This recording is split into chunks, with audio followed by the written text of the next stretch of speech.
I'm Margery. I'm 67 years old, and I never imagined the greatest threat to my life would come from inside my own family. Not a stranger, not a thief in the night, but my own flesh and blood. I live in Maine, a quiet coastal town. Here, the ocean haze drifts in every summer morning. Golden light spills across my porch, and the lavender breeze carries the sound of seagulls. You'd think it's peaceful. You'd think it's safe. But silence in my house was a locked door. Behind it, secrets pressed harder than the waves against the shore. I've lived in this old clapboard house for more than 40 years. I raised my son here. I shared Sunday dinners here. I buried my husband here. Charlie, he was my anchor. My laughter in storms, my steady hand when the world shook. When cancer took him 5 years ago, I thought I'd break. But I didn't. I brewed my morning tea. I turned on the old radio. Crackle, crackle the news, humming low Johnny Cash, rolling through static. I planted roses out front. I kept his love letters in a wooden box, each line inked with devotion. That box, more valuable than gold, sat inside my dresser. A piece of him I refused to lose. Most days, I'd sit on my rocking chair scribbling notes in my savings ledger. Little numbers that meant security. Drip, drip the old faucet, leaking in rhythm. Tick-tock the clock on the wall, keeping time. Life was ordinary, almost too quiet. Until little things started to change. At first, it was just words. My son David saying, "Mom, maybe it's time you let us handle things." His wife Claire, smiling sweet, but her eyes sharp as glass. "Don't you want to rest, Margery? Don't you want someone to take the weight off your shoulders?" They said it at dinner. They said it in passing. And each time it cut like winter wind. I brushed it off. I thought it was just concern. But something in their voices, something beneath the kindness made my chest tighten. This house, my garden, my savings, even my husband's old letters, they weren't just mine anymore. I began to feel watched. One afternoon, as I pruned my roses, I caught Claire standing at the window. Her face unreadable, her arms crossed. Rustle the bushes swayed. I swear I saw her slip a folded paper into her purse when she thought I wasn't looking. That night, I couldn't sleep. The house felt too quiet, too still. Every creak of the floorboards sounded like a warning.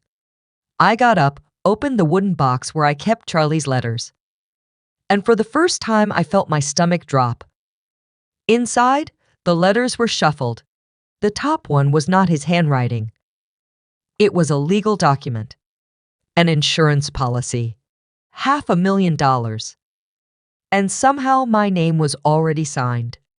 The ink still wet. I stared at that paper, hands trembling, breath short. It wasn't Charlie's handwriting. It wasn't mine either. It was clean official with bold letters across the top. Life insurance policy. Coverage $500 zero. And there it was, my name scrawled in black ink. But the ink looked wrong. Fresh, glossy under the lamplight. My chest tightened. How could this be here? I sat back, the wooden chair creaking under me. The silence around me was heavy, suffocating. Tick-tock the clock on the wall mocked me. For 40 years, this house had been safe. Charlie's laughter once filled these halls. David's footsteps once echoed down the stairs. Now it felt like strangers were sneaking into my life. I folded the paper, slipped it back inside. But the unease stayed with me like a stone in my chest. The next morning, I brewed tea as usual. The radio crackled to life, static mixing with a country tune. I sat at the oak table, steam curling from my cup. But my eyes kept drifting to the dresser upstairs. The dresser that no longer just held memories. It held betrayal. When David came by later, I studied him closely. His shirt crisp, but his collar stained. his smile forced eyes darting away from mine. "Morning, Mom," he said, too casual, too quick. He poured himself coffee like it was still his home. I waited.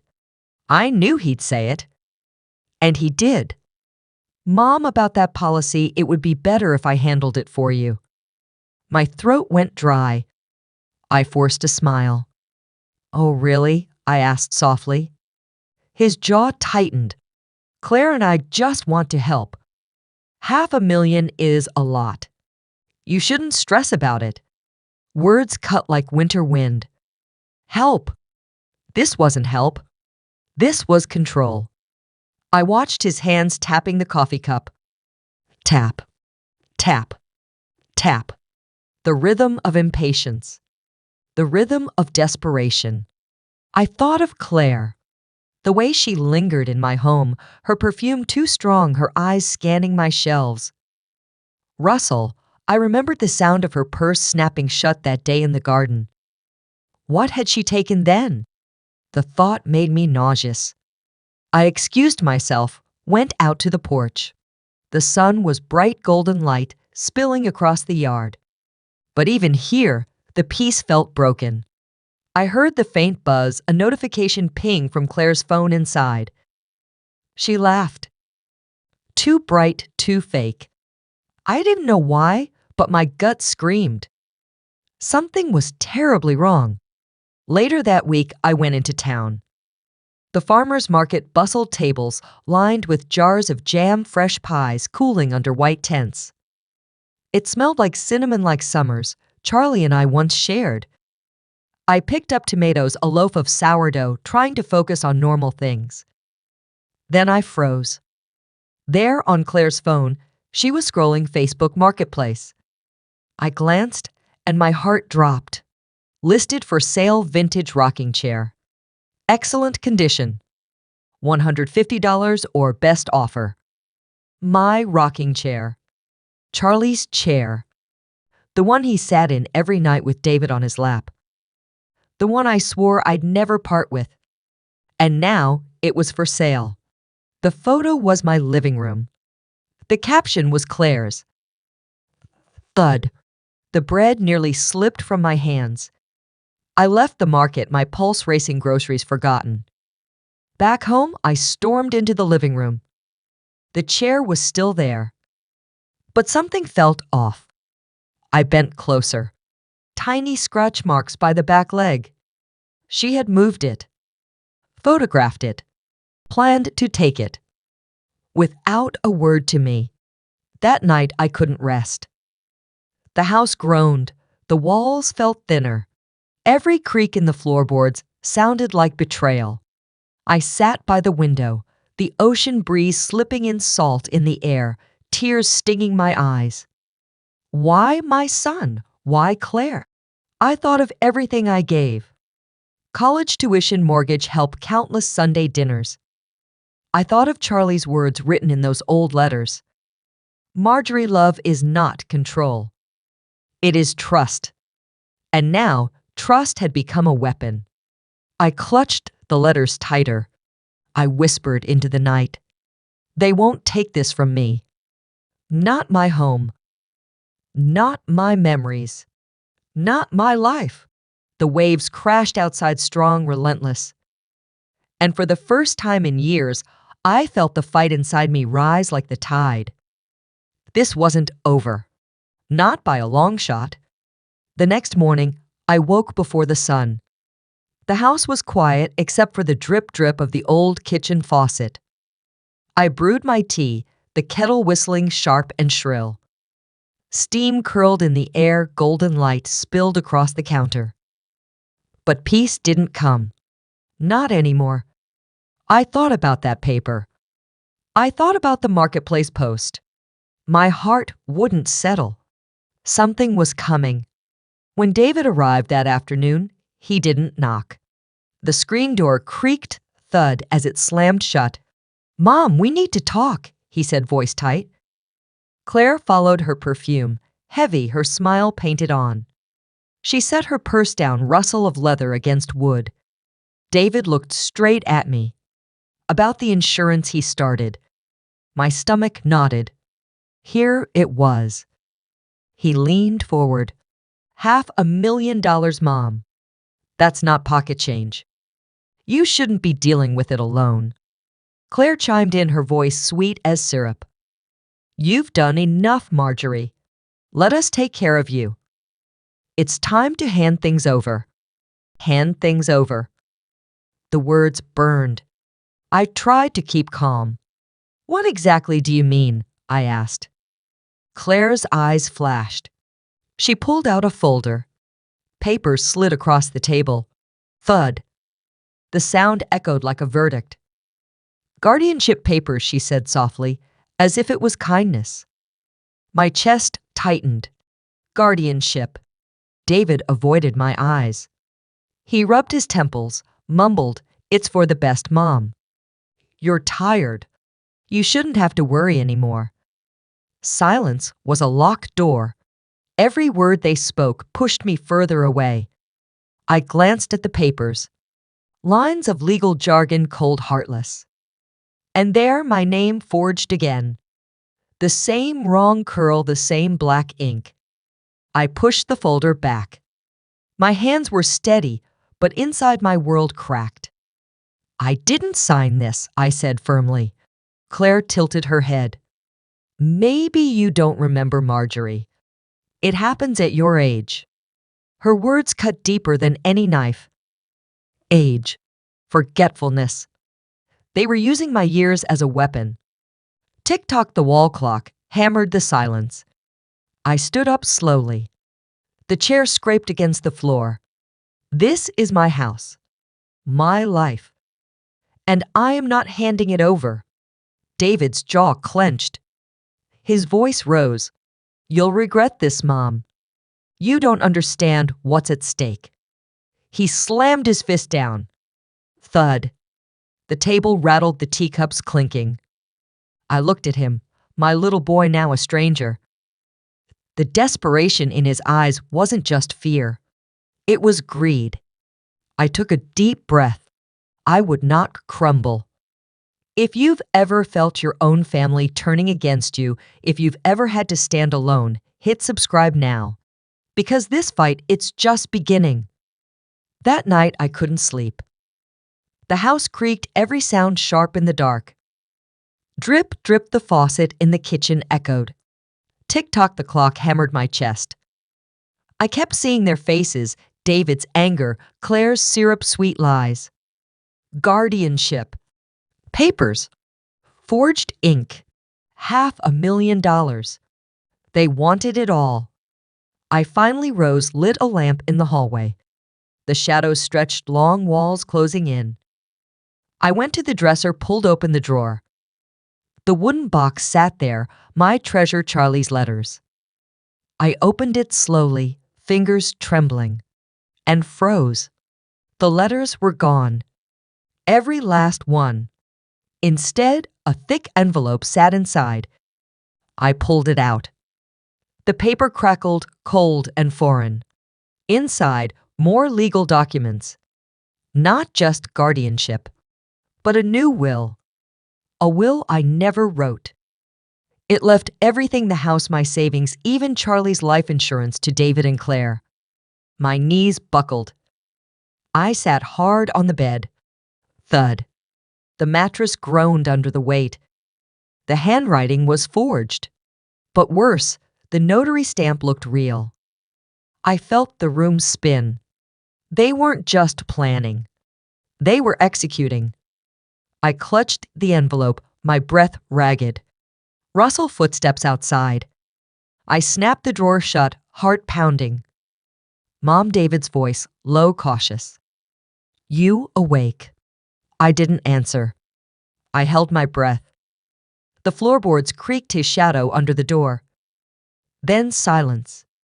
He walked away. I exhaled slow, my hands shaking. They were watching me. Every move. Every breath. The next morning, I needed answers. I drove 3 miles into town. The old church bell rang, echoing across Main Street. I pushed open the door, the wooden pews familiar. Margery Pastor Paul turned surprised to see me so early. I sat down the papers trembling in my hands. They're trying to take everything I whispered. Paul adjusted his glasses, scanning the will. His brow furrowed. This looks notarized. But I know the local notary. And this stamp, it's wrong. Hope flickered. Wrong how? Paul pointed. See the date August 18th. That was a Sunday. Our notary doesn't work Sundays. The truth cut like lightning. It was fake. All of it. I clutched the papers, tears burning. They even took Charlie's letters, I choked out. Paul's eyes softened. Margery, you have to fight this. You can't let them win. I nodded, but my chest ached. How could my son, my only son, do this? As I left the church, my phone buzzed. A message from a neighbor. It was a screenshot from Facebook Marketplace. Thought you should see this. My stomach dropped. The photo showed my cedar chest, the one at the foot of my bed. Caption: antique chest, excellent condition. $300 pickup only. Posted by Claire. Thud. My knees nearly gave. They weren't just planning. They were already selling. My memories. My home. My life. I stood frozen on the church steps. And for the first time, fear turned into fire. I whispered to myself, they don't know who they're dealing with. Not yet. By Sunday, Claire insisted on hosting dinner. Families should eat together, she said, voice sticky sweet. I wanted to refuse. Every part of me screamed no. But I went. Because sometimes you need to face the storm to see how hard it blows. The table was set. Candles flickered. Roast chicken on a platter, mashed potatoes, steaming. It looked perfect. It felt wrong. I sat at the oak table, my chair creaking beneath me. Tick-tock, the grandfather clock in the corner. David carved the chicken, avoiding my eyes. Claire poured wine, her nails clicking against the glass. Rustle of napkins. The scrape of silverware. Then the silence. Heavy waiting. Finally, Claire cleared her throat. Margery, she said as if she owned me. There's something we need to finalize. David set down the carving knife. His eyes, dark, jaw tight. He slid a folder across the table. Thud. My heart dropped. Not again. He spoke low. Mom, it's time to sign. The guardianship, the will. It's all ready. I stared at the folder. The candles flickered. My stomach twisted. I didn't sign before I said, and I won't now. Claire leaned closer, her smile thin. You're confused, Margery. You don't remember things. You left the stove on last week. You locked yourself out of the house. It's dangerous. Her words cut like shards of ice. Gaslighting. Plain and simple. I remember perfectly, I replied. And I also remember that cedar chest you tried to sell. Her smile faltered. For a moment, the mask cracked. David slammed his hand down. The silverware rattled. Mom, stop this. We're trying to protect you. $500,000 isn't safe in your hands. Protect me? No. Control me. The roast chicken cooled untouched. The air grew heavier. Silence was a locked door, and I was trapped inside it. I looked at David, my little boy once now, a stranger across the table. His words sharper than knives. I won't sign, I said again. My life is mine.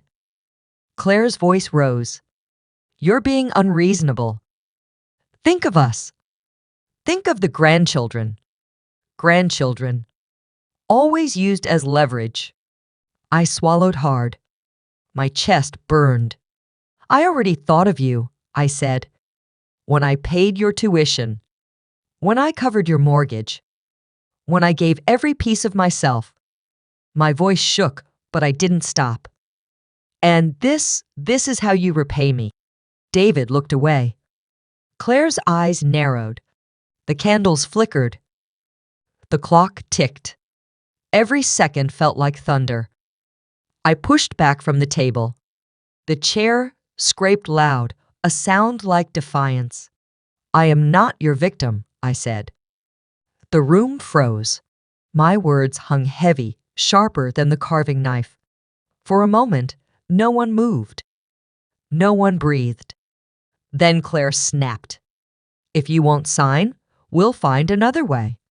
Her words chilled me. Not just a threat. A promise. The dinner ended in silence. Plates half full, food untouched. I walked out into the night cool air, biting my skin. The stars above were clear, but inside the storm was raging. They wanted everything. My money. My home. My name. But they had no idea I was stronger than they thought. And this fight was far from over. I walked home that night, my steps heavy on the gravel. The air was cool, the ocean breeze salty on my lips. Stars flickered overhead, but inside me only storm clouds. Their voices echoed in my ears. Sign it, Mom. You're confused. Think of us. Words cut like winter wind. I clenched my fists. I would not break. Inside the house, I turned off the lights. Sat in silence. Tick-tock the clock marked each painful second. I didn't cry. Not yet. Yet. Instead, I wrote everything down. Every word they said. Every threat. Every forged paper. My pen scratched against the page, filling my old ledger. This was my proof. My weapon. I didn't shout. I didn't argue. I recorded. The next morning, I brewed tea as usual. The kettle whistled steam curling up like memory. I clipped roses from the garden lavender breeze, brushing my cheek. To anyone passing by, I looked calm. Ordinary. A woman keeping house. But inside, I was building my defense. That afternoon, I drove into town. 3 miles down Main Street, past the diner, past the post office. I parked outside the church. Paul was sweeping the steps, leaves rustling in the wind. Margery, he said, surprised. You look tired. I handed him my notes. Page after page. His eyes scanned quickly. Good, he whispered. This is good. Keep recording. Every detail matters. I nodded. I'm not letting them erase me. We sat in the pews. The stained glass glowed golden light spilled across the floor. Paul leaned closer. I know a lawyer. Not local. Discreet. She helps seniors fight this kind of fraud. My chest lifted. Hope flickered again. Can I trust her? I asked. You can trust her, he said firmly. I left the church lighter, but the fight wasn't over. That evening, as I stepped onto the porch, I saw Claire's car parked across the street. Her silhouette barely visible through the windshield. She was watching me. Rustle of leaves, thud of my heart. I didn't wave. I didn't confront. I walked inside calmly. Pulled the curtains shut. Sat in the dark. They thought I was weak. They thought I'd crumble. But silence was my shield. I remembered Charlie's words written long ago, never fight in anger. Plan then strike. So I planned. I made copies of the fake will, photographed the forged signature, printed the marketplace post of my cedar chest. Each piece a brick in my wall.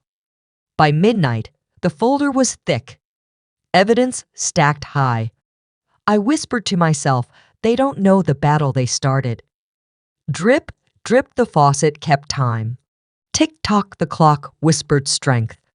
I wasn't just a widow. I wasn't just a mother. I was a fighter. And they were about to find out. By Monday morning, my folder was full. Every forged paper, every suspicious note, every screenshot. But I needed more. Something undeniable. Something a judge couldn't ignore. I dialed Paul. His voice was calm. Come to the office.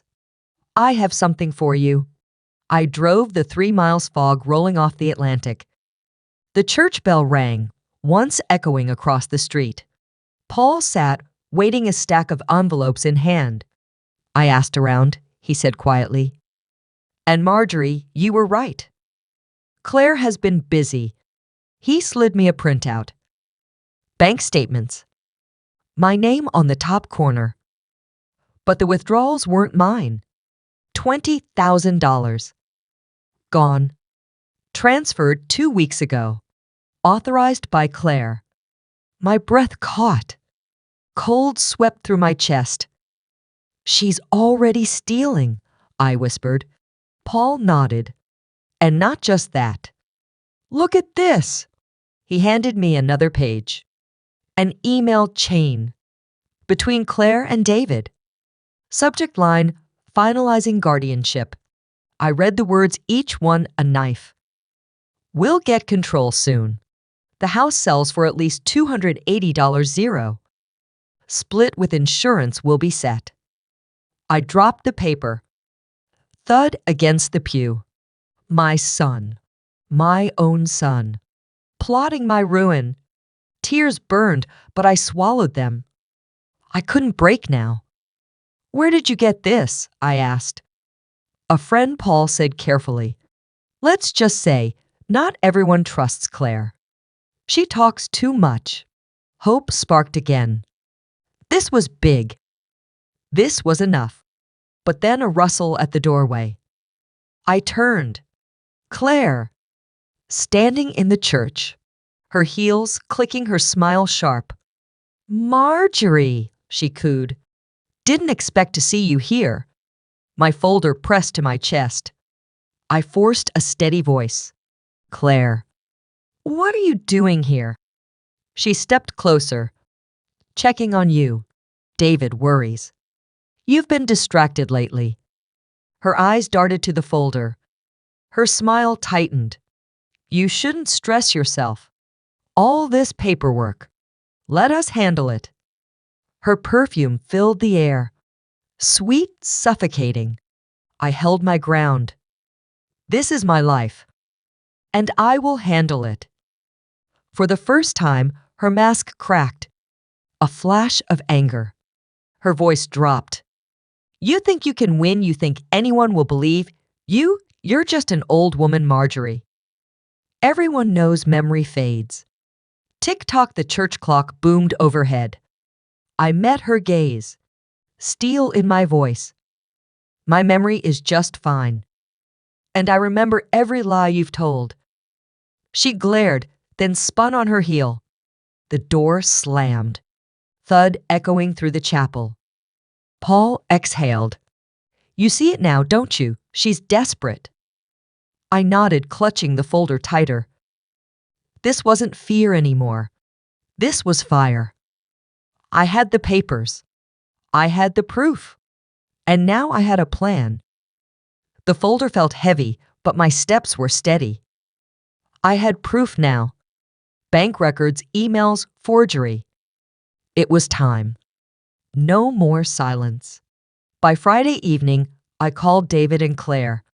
Told them to come over. We need to talk, I said flat. The house was quiet when they arrived. Claire's heels clicked on the floor, her perfume sharp. David carried his usual tension, hands stuffed in his pockets. We sat in the living room, the same room where I once read bedtime stories. Now a battlefield. The clock ticked. Tick-tock, tick-tock. I set the folder on the table. Thud. Their eyes followed. Claire's smile twitched. David shifted in his seat. "What's this?" he asked carefully. I opened the folder. "One paper at a time." "Bank records," I said. "Withdrawals I never made." I slid them across. His jaw tightened. Claire's nails tapped fast. "Emails," I said next. "Your little plan. $500,000 here. 280,000 there. Selling the house. Splitting the profits." The words cut through the room, sharp as knives. David swallowed hard. "Mom, it's not what it looks like." I cut him off. "It looks like betrayal. And it is betrayal." I pulled out the fake will, the forged guardianship papers. "Forgery," I said. "Crime's not family business." Claire's mask shattered. Her face twisted, voice sharp. "You can't prove anything. No one will believe you. You're just an old woman," I finished. "My memory is clear. And so is my evidence." I pointed to the folder. "To the courts you'll be thieves. To me you're strangers." David's face paled. His voice cracked. "Mom, please." I just needed help." Tears stung my eyes. Not for him now, but for the boy I raised, the one I lost. "Help," my voice broke. "You chose greed over love. You chose lies over family." Silence. Heavy. Unforgiving. Claire snapped, her voice like glass breaking. "We did it for us, for a future. What do you need money for? You're almost done." Her words cut deeper than any blade. I stood. The room seemed smaller, the air thick. "I need respect," I said. "I need my life. And I need neither of you." Thud. I closed the folder. Their faces drained of color. They knew. The fight was over. Not because I shouted. Not because I begged. Because truth louder than lies was in my hands. The folder closed with a thud, but the echo lingered. David sat, frozen hands trembling on his knees. Claire's face flushed red, her eyes sharp like a cornered fox. I stood tall, my back straight, my voice calm. "This ends tonight," I said firmly. No shouting, no rage, only truth. The next morning, I drove to the courthouse. 10 miles down the highway, past the diner, past the bay. The clerk's office smelled of ink, old wood, and faint coffee. I handed over the folder.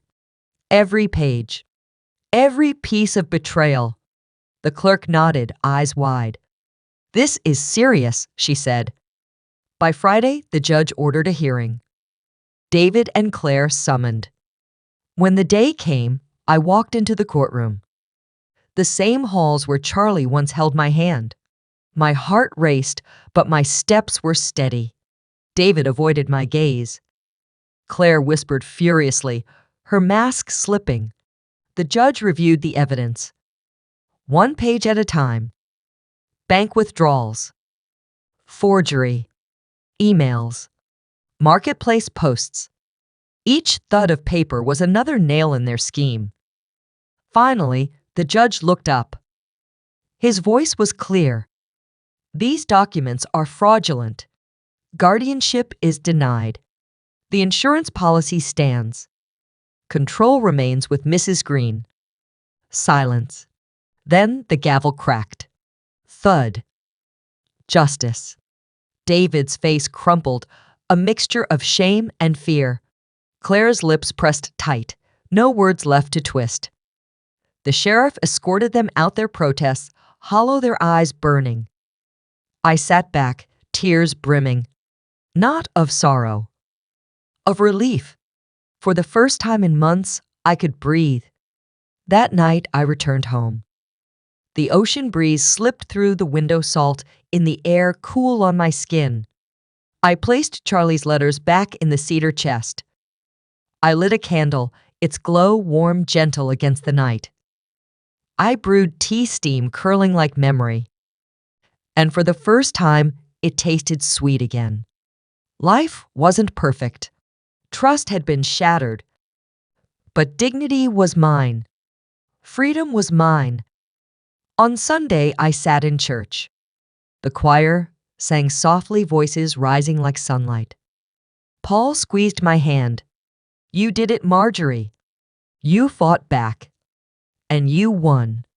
I smiled, the weight finally lifting. The roses in my garden bloomed again. The rocking chair stayed in its place. The cedar chest safe at the foot of my bed. And me still standing. Because family isn't DNA. Family is respect. And sometimes the bravest choice is to fight for yourself. I looked at the ocean, that evening golden light spilling across the water. And I wondered, if this were your story, would you stay silent or would you rise? If this story gave you strength, subscribe. So none of us ever faces these battles alone.